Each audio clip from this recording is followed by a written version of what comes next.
Hello and welcome to Let's Learn Photopea together. So just to let you know who I am, I'm Feedback Gaming. I've got about 10 years worth of experience. I'm using Photoshop, so I'm fairly competent at it.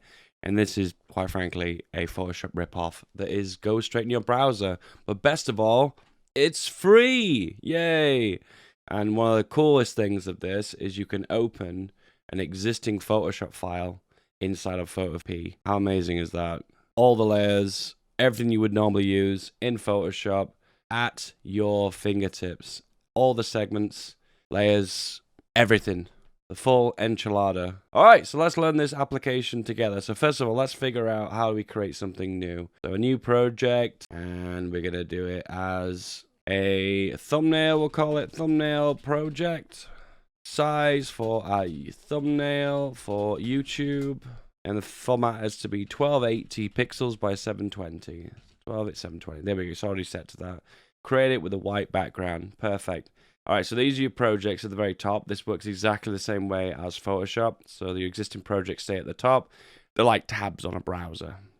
We have the first layer, which is here, which is just a plain old white layer that is locked. If you want to unlock it, you usually have to double tap it.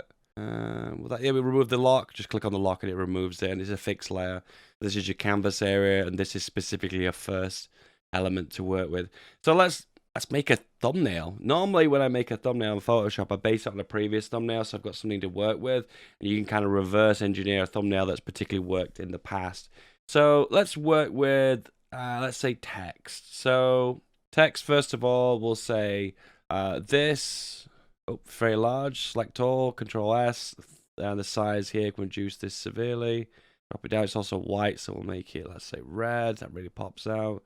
This is broken. I press enter. Do a backspace.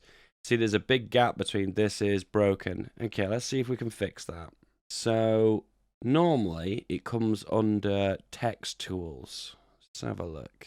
This looks like it. That's the width. And that's the height. So that's actually physically adjusting those actual attributes of the text itself. Okay, so I'll just Control Z to just do undo there. So undoing those changes I just made. It's not specifically there. This might be it. This is alignment. Doesn't seem to be adjusting it. Oh, there we go. It's apparently called baseline shift. For some bizarre reason, it seems to be still really far away.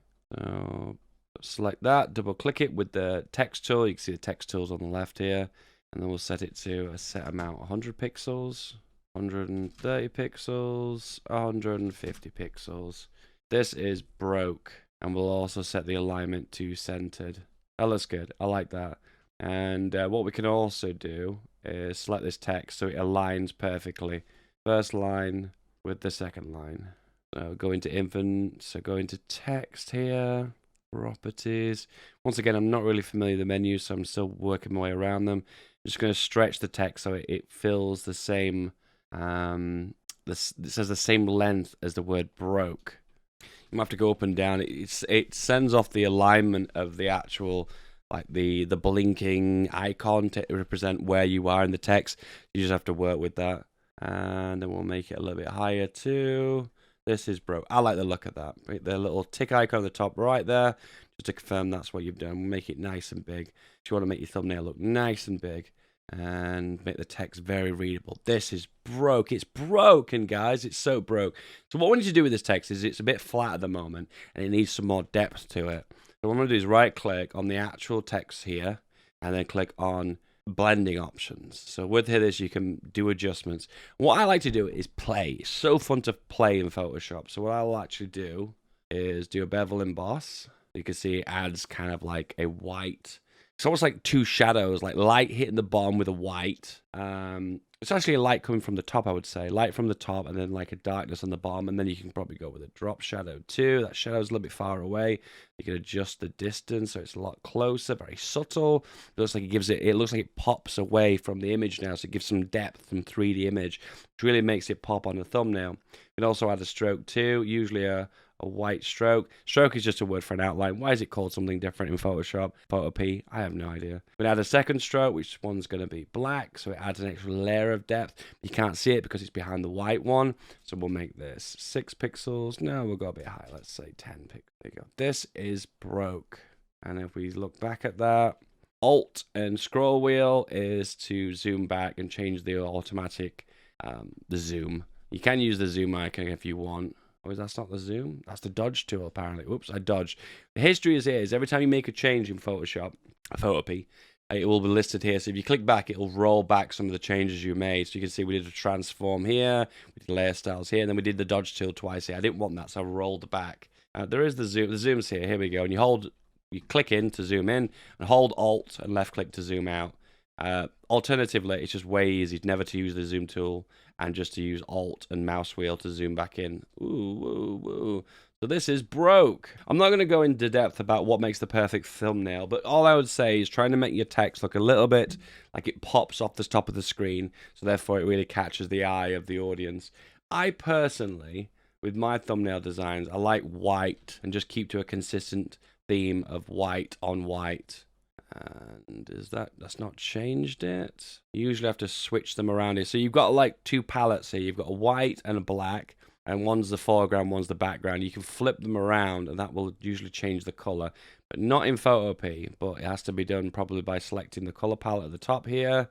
And there you go, it is black now. So this is broke. It's so broke. We'll try white, because I don't really feel in that black. Once again, play. I won't say this enough. Keep playing, because some things will work, some things won't work. Trial and error. Play with the different designs. Now that really pops. The white on the white, that kind of blobby look to it. It's got a cartoonish feel to it. Kind of got a nice feel to it. It doesn't like set like a sense of urgency though. One thing I will say about Photoshop, thumbnails, if they need to have like a kind of look to them where they really pop out. I also want the text to be touching each other too. So what I'm going to go is go back into baseline shift. And we're going to go for a full 400 pixels. No, 410. That's it. I want them touching, rubbing against each other.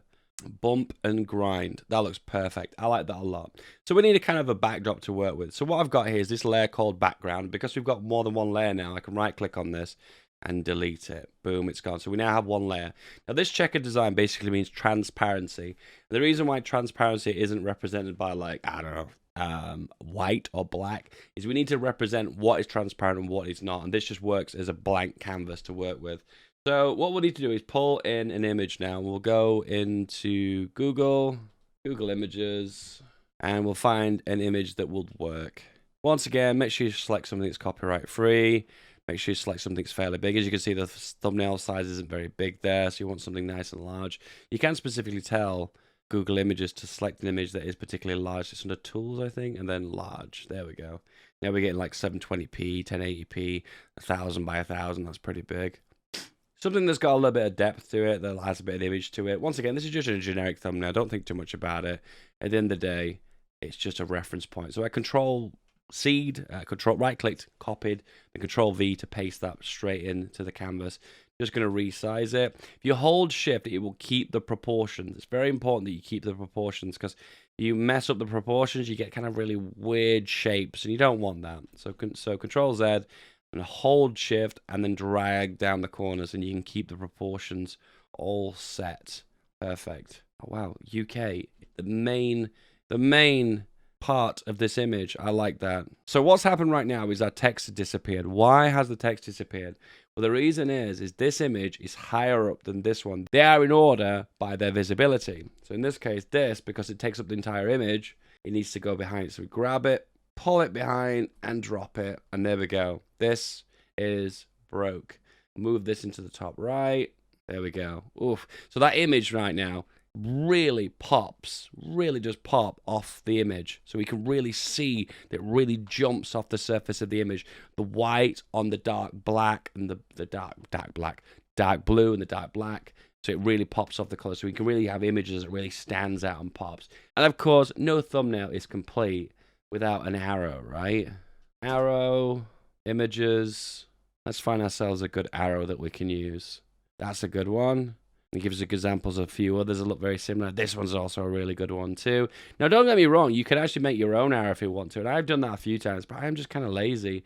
Let's just jump back into Photopea and see if we can make our own arrow. So we do this by drawing a vector. So where's the tool for that? So you could either draw it basically by just drawing it freestyle.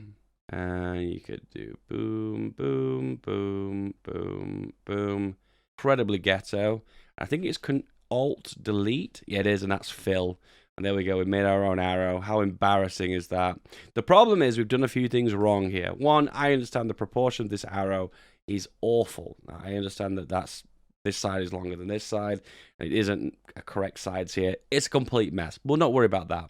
But what I've also done is I've kind of filled in to an existing layer. So now if I want to modify the arrow, I can't, because it's fixed into this actual image. So we've messed up. By the way, if you know what I did when I typed fill, I did it was Alt-Delete. Alt-Delete basically grabs the foreground color down here and just pastes it straight into the area that's selected. If I wanted to, I can go to Control A, which is select all, and then Alt-Delete, and it basically does a paste of white for all the selection area. And of course, that's none of this is what we actually want. So we're going to roll back the history. Now you could go Control Z a few times in a row, but what I'm going to do is go through the history list here and move back from free transform, move, deselect, fill, lasso effect. There we go, the fill's done now. But what we're going to do now is create a new layer, which is this icon. This is a new icon in between the text as well as the background image. And then I'm going to do the same thing again, but I'm going to do it with a fill this time. Fill with foreground color, opacity, blah, blah, blah. Don't worry about that too much. And there we go.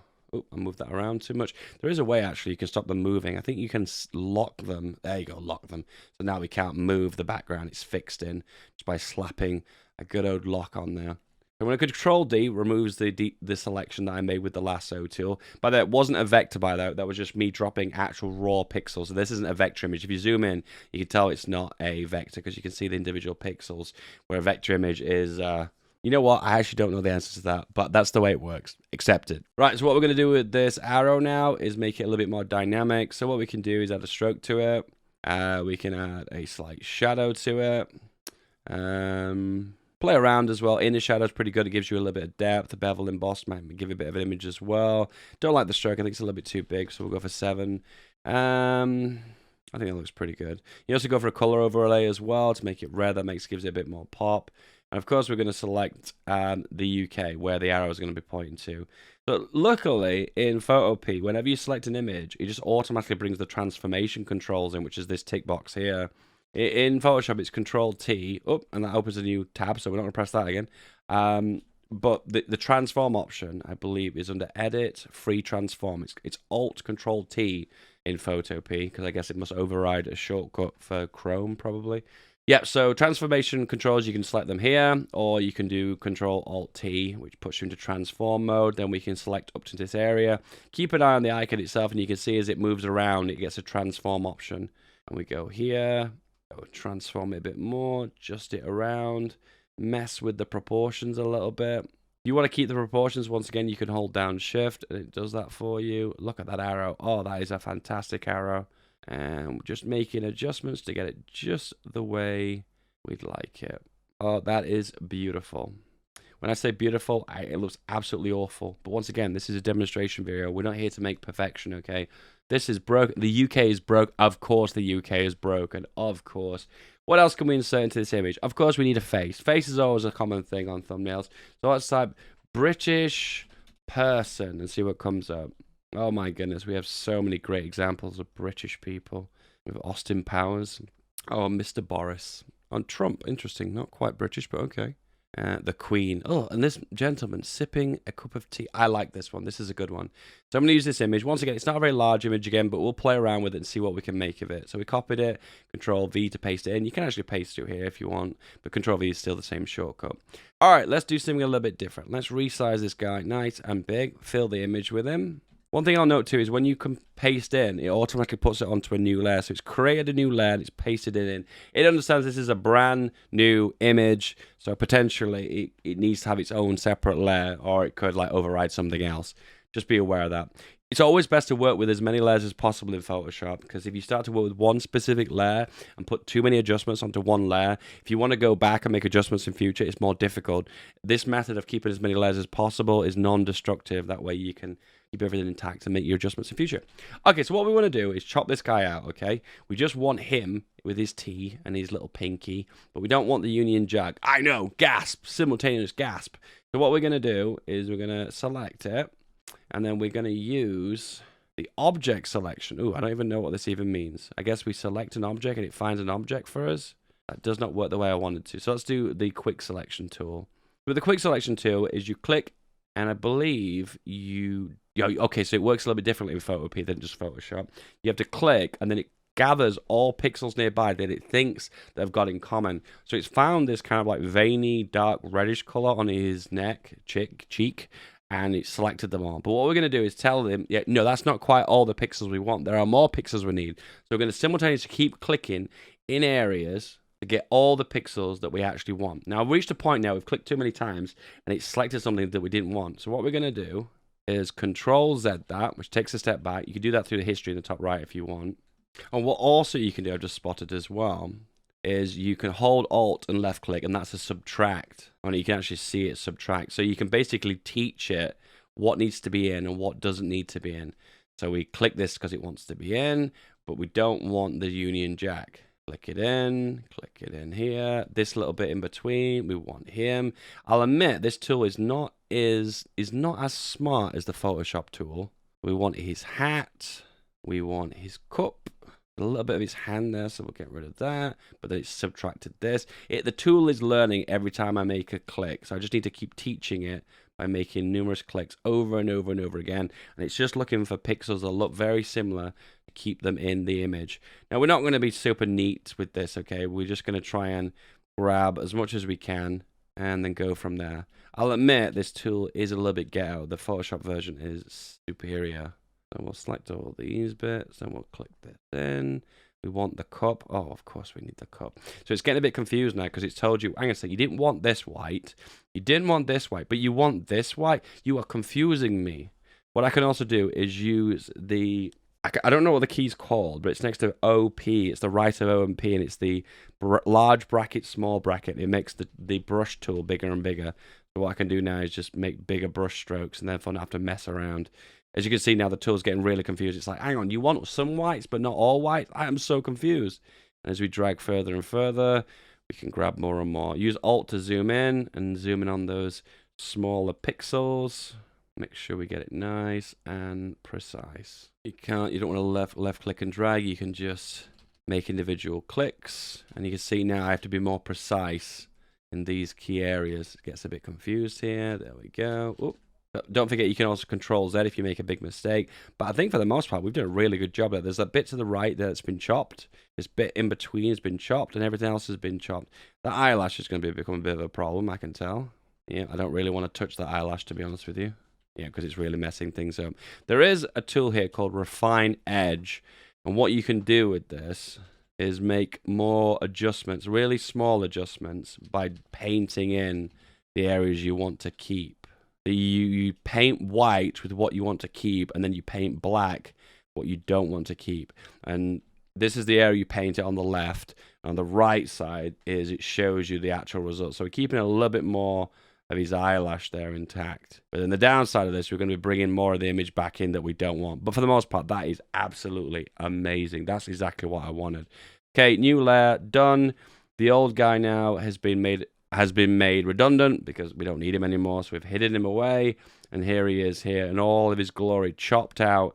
I'll be totally honest with you, that is absolutely awful. I probably want to adjust that again. Could I go back? Control Z once again, Control Z, deselect, make this guy visual, go back to my previous selection. We'll just stick with the selection for now. You could use Refine Edge if you wanted to, but for the most part, I'm just going to make it really easy. If we delete, it will delete him out. We don't want that. What we're going to do is going to select, inverse the selection, so select the opposite of everything we selected, and press delete with this layer, and it chopped everything out apart from this fine gentleman. Here he is in all of his glory. That is fantastic, don't you agree? Fantastic. So I've adjusted his proportions a little bit there because you can see he's getting a bit squished.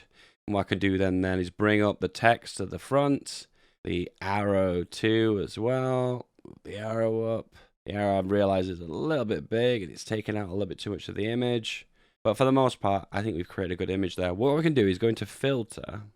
Okay, the filter that I used to use was called the raw filter, and it's for editing photography, and it gives you all the photography options to edit a raw file.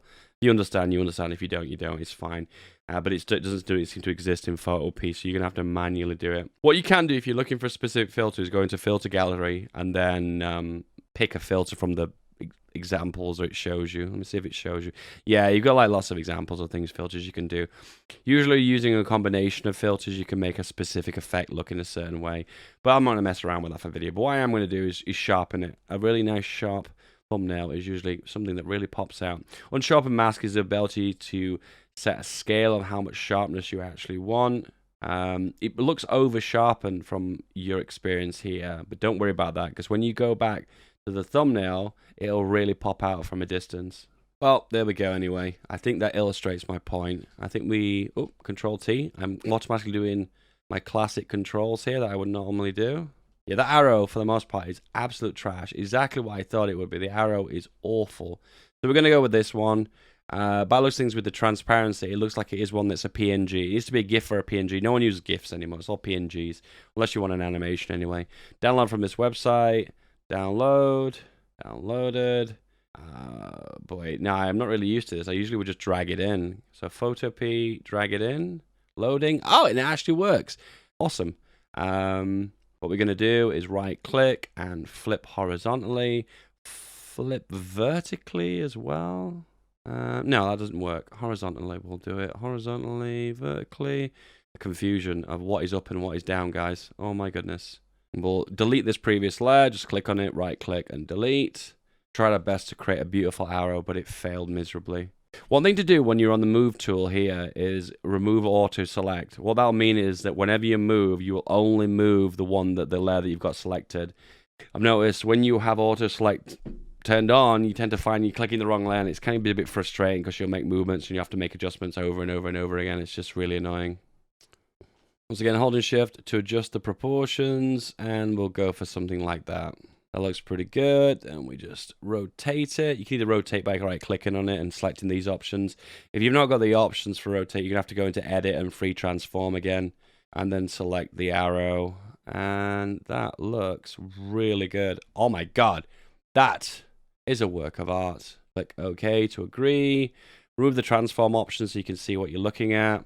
That, my friends, is a work of art. What I'm gonna do is remove the lock. You see the lock here, get rid of it for the background image.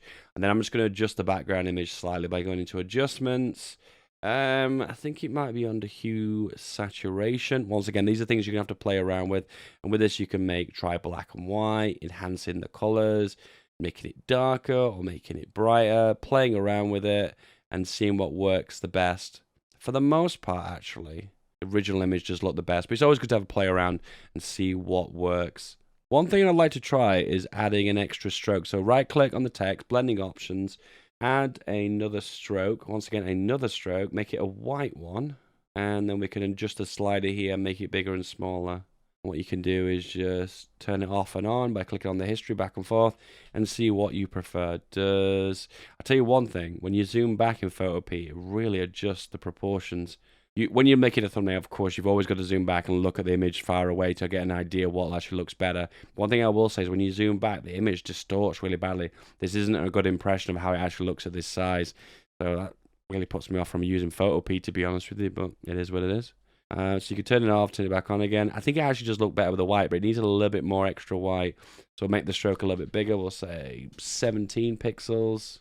And there we go. This is the thumbnail we have created from absolutely nothing, pulling images from Google Images, drawing and doing other crap. So this is broke. What is broke about this? British man drinking tea. Britain is broke. Of course, Britain is broke.